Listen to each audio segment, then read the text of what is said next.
Hi, my name is Rodolfo Torrecampo. I'm an immigrant from the Philippines and a longtime resident of Sacramento, California. I came to the U.S. with a professional immigrant visa on September 4, 1970. I was naturalized on July 6, 1976. In the Philippines, I had a bachelor's degree in accounting from a large university, and I was a certified public accountant with 5 years' experience in auditing. I had supported my studies in the university by working as a full-time clerk for the Philippine Navy. I was already proficient in English before coming to the U.S. In the Philippines, Tagalog was the national language, but English not only was taught in all schools there, but it was also the medium of instruction in all subjects from the first grade through graduate school. English was also the official language in government offices and in the courts. Because of my thorough professional training for the jobs that I wanted, and because of my proficiency in English, it was easy for me to do all work assigned to me and to adapt to every community or place I went to. About 1 month after my arrival in the U.S., I worked as a teller in a bank in LA until June 1971. In July 1971, I started working for the state of California as a clerk typist in an office in LA. 1 year after working as a clerk typist, I received a series of promotions that made me the chief of the accounting office of the San Quentin prison in 1976. The following year, 1977, I became the chief of the accounting office of the California Department of Corrections headquarters in Sacramento, California. After working 3 years as chief accountant, I worked for 18 more years in various capacities for the state of California. I retired from the state service in 1998. And then I started working as an auditor for a nonprofit organization in 1999, and finally I stopped working in 2007. That is the first half of my story.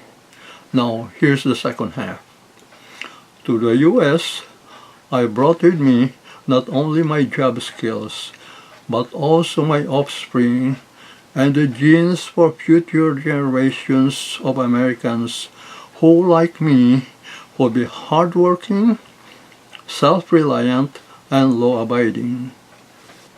My wife Benita and our 3 children followed me to the U.S. on April 1st, 1972. Then we had our 4th and youngest child in January 1973. This youngest child, of course, was automatically a U.S. citizen. My wife and our first 3 children were naturalized in June 1979. Here is our family picture in June 1979. I believed that my children were all smart, but unlike other parents of smart children, I never pushed mine to become honor students in the elementary, in junior high, and in high school. I had a different objective or goal for them. I wanted them to become socially adjusted and to assimilate immediately into the American mainstream society. Toward this goal, I released them out on the streets to play with other boys and girls outside of school hours, of course. My only requirement was that they should be at home before dark. They would study their lessons only when they wanted to.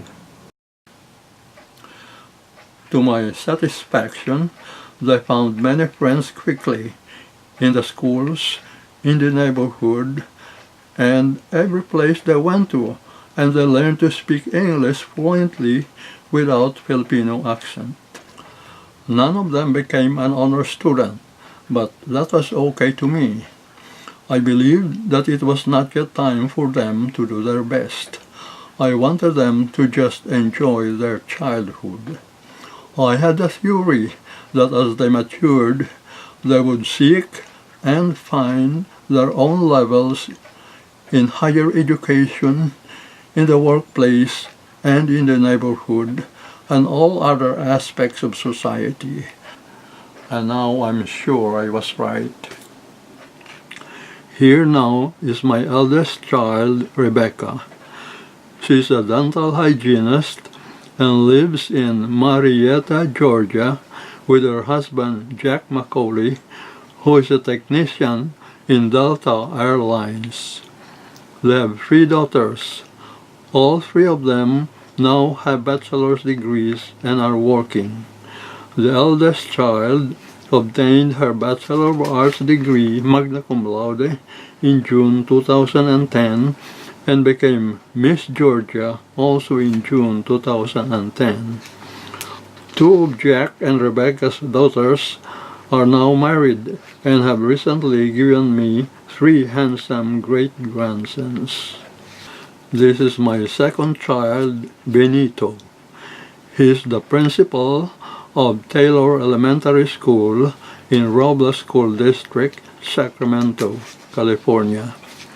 He is also a veteran of foreign wars, having been deployed for 8 months as a second lieutenant and then as first lieutenant in the U.S. Army in Somalia in the late 1990s. Shortly upon his return from Somalia to the U.S., he was sent to Haiti to quell the rebellion there against President Aristide. The unit under his command was the first U.S. contingent to arrive in Haiti. After Haiti, he taught a short course in artillery for 1 month in the U.S. Military Academy in West Point. Benito and his wife, Chan, who is a teacher, have 3 sons, 2 of whom finished high school as valedictorians. The eldest graduated this summer from UC Davis with 2 majors, aeronautical engineering and mechanical engineering. The second son is currently a junior in political science in UC Berkeley. The third son is now a senior in high school. This is my third child, Benedicto. He is a quality assurance supervisor in the Genentech laboratory in Vacaville, California. He and his ex-wife, who is now an attorney, have 2 sons, the first of whom expects to graduate with a bachelor's degree in mathematics in UC Davis next year. The second son is a sophomore in the Sacramento City College. This is my 4th and youngest child, Raquel. She is a certified public accountant and works as a fiscal consultant in the California Department of Education, Sacramento. She and her husband, Craig Tucker, have a 10-year-old daughter and a 7-year-old son. Craig is a teacher and is the Social Science Department head of Grant Union High School, Sacramento. Both children are in the Gifted and Talented Education program because they scored very high in the nonverbal ability test given by the federal government.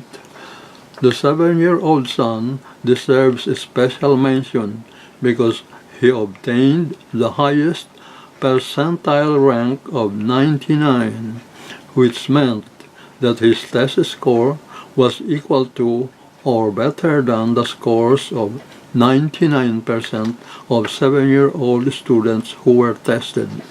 His ability was rated as very superior. My story ends here, so let me summarize. To this country, I brought with me my job skills as an accountant. But more than that, I brought with me these 4 children and my genes. I'm so proud of all my descendants that if I die now, and my Creator, who is in heaven, asked me to tell him about my accomplishments on earth, I would simply point to them and say, Lord, I produced them all. Thanks for listening.